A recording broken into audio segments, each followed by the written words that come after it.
Bonjour à tous. Aujourd'hui, je vous propose un petit aperçu sur le fonctionnement de la radio et en ce qui nous concerne sur la web radio. Alors la première chose à comprendre, c'est que la radio a une particularité, c'est qu'elle va uniquement diffuser de l'audio et c'est uniquement avec cet audio qu'on va conserver l'attention de l'auditeur et que l'on doit aussi se faire comprendre. Du coup, la première phrase d'un moment de radio est souvent une phrase d'accroche, c'est-à-dire qu'elle va donner l'information principale, mais aussi chercher à capter l'attention de l'auditeur. À la radio, les interventions sont courtes, le plus souvent une moyenne de 30 secondes. À l'intérieur de ces interventions courtes, on va aussi utiliser des phrases courtes qui correspondent au débit naturel de la voix.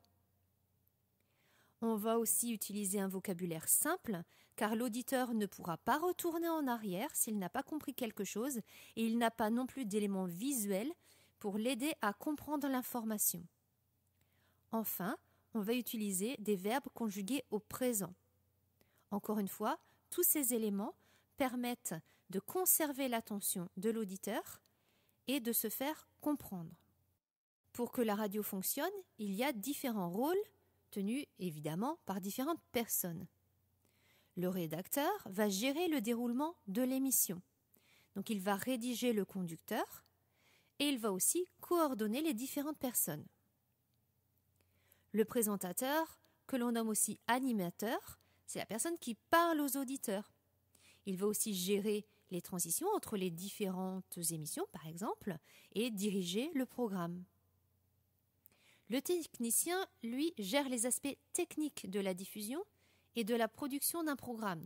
Cela signifie qu'il va lancer tous les sons à l'antenne, mais qu'il va aussi avoir du travail avant ce moment de direct, quand il va choisir les sons et les nettoyer, par exemple, en enlevant les parties indésirables. Le journaliste, qu'il soit reporter, chroniqueur ou intervieweur, c'est celui qui apporte l'information. Il y a bien d'autres rôles dans une émission de radio, comme l'attaché de production, le documentaliste, le producteur, le chargé de réalisation, le programmateur musical, etc. À la radio, on va utiliser un vocabulaire spécifique.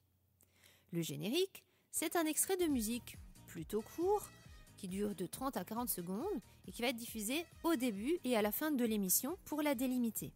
Il arrive parfois qu'un présentateur parle sur le générique de l'émission qui passe en arrière-plan. Et à ce moment-là, on dit parler sur tapis.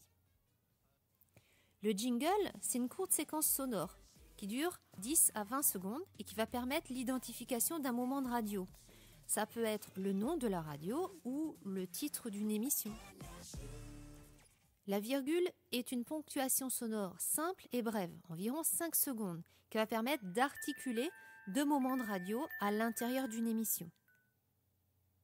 Les annonces et désannonces sont des courtes présentations ou rappels d'une musique, d'un sujet, etc.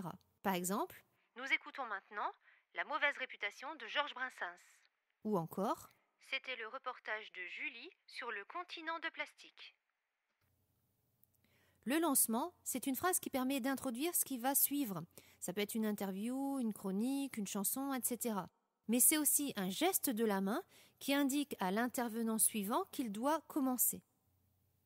Le conducteur, c'est un document écrit qui va décrire minutieusement le déroulement d'une émission et qui va aussi indiquer à chacun ce qu'il doit faire et à quel moment. Ainsi, chacun connaît son rôle.